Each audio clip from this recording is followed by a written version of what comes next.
His heart rate changed at 2:17 a.m. The dog knew at 2:14.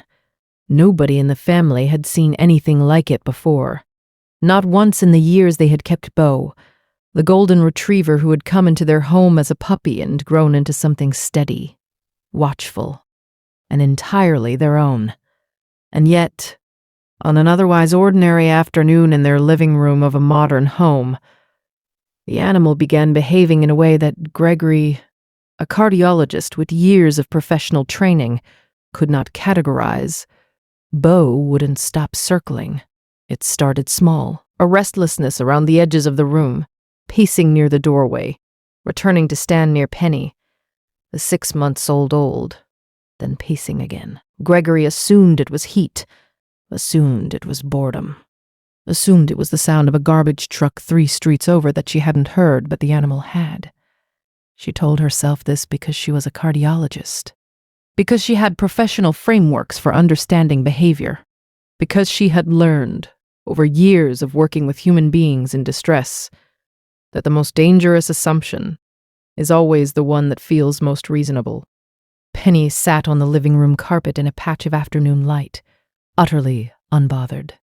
The golden retriever planted itself 6 inches from the toddler's side and exhaled through its nose 3 long, deliberate breaths, each one directed at the child's face. "Stop that!" Gregory said.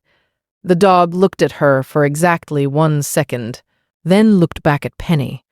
This happened 4 times. 5 times. The animal was not aggressive, was not panting, was not seeking attention. It was, in the most precise language available, working.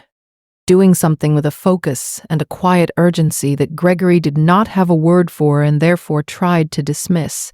She called her partner. She said the dog was acting strangely. She was told dogs do that sometimes.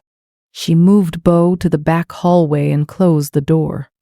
The animal sat against it, did not scratch, did not whine, simply sat there and pressed its body flat against the wood, as if creating a seal between the hallway and the room where the baby was. Gregory went back to the kitchen, made tea, told herself she would mention it at the next vet appointment. She did not mention it, because 18 minutes later, everything else erased the need. Penny had been quiet for 6 minutes, which Gregory had registered as peaceful, when the sound from the baby monitor shifted. Not crying, something before crying. A sound she had never heard from her own child, soft and wrong in a way that moved her across the house before she had decided to move. She found Bo already there. The golden retriever had crossed the hallway from a closed door. Later, the family would not be able to explain how.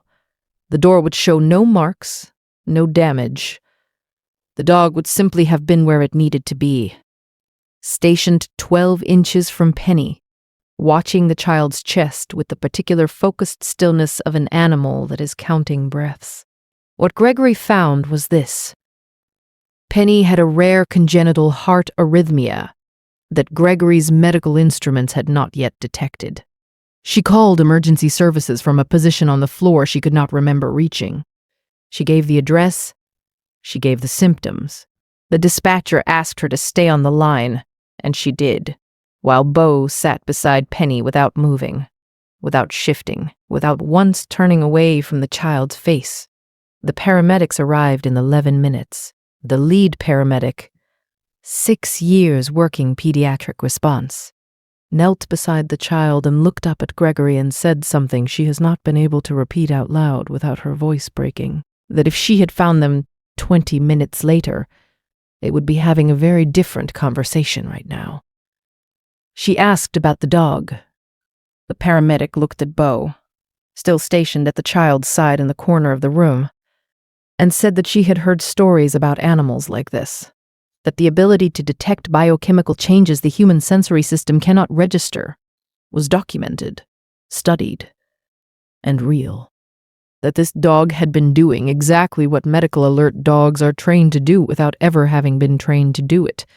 Gregory went back to the hallway that afternoon and stood in front of the closed door Bo had pressed against for 19 minutes, She stood there for a long time. She thought about everything she had told the dog to stop doing. Every dismissal, every professional framework she had used to explain away what she was seeing. She thought about what it means to be trained in something and still miss the most important signal in the room.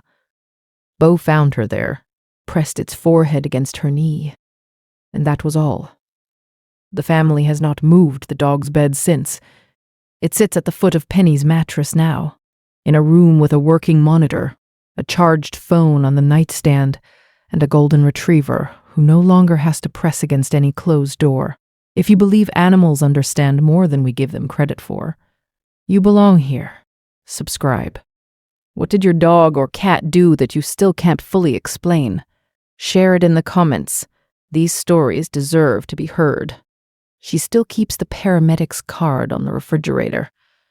Not as a reminder of how close it was, as a reminder that the first warning came from 4 legs and a nose that knew exactly what it was doing, long before any human in the house was ready to listen. Loyalty this deep is rare. So are the people who recognize it. Subscribe and stay with us. Some forms of intelligence don't ask to be understood. They simply show up. They pace. They press. They plant themselves between the danger and the child, and they wait for the world to catch up. Something happened the following night that nobody in that family saw coming. That story is next.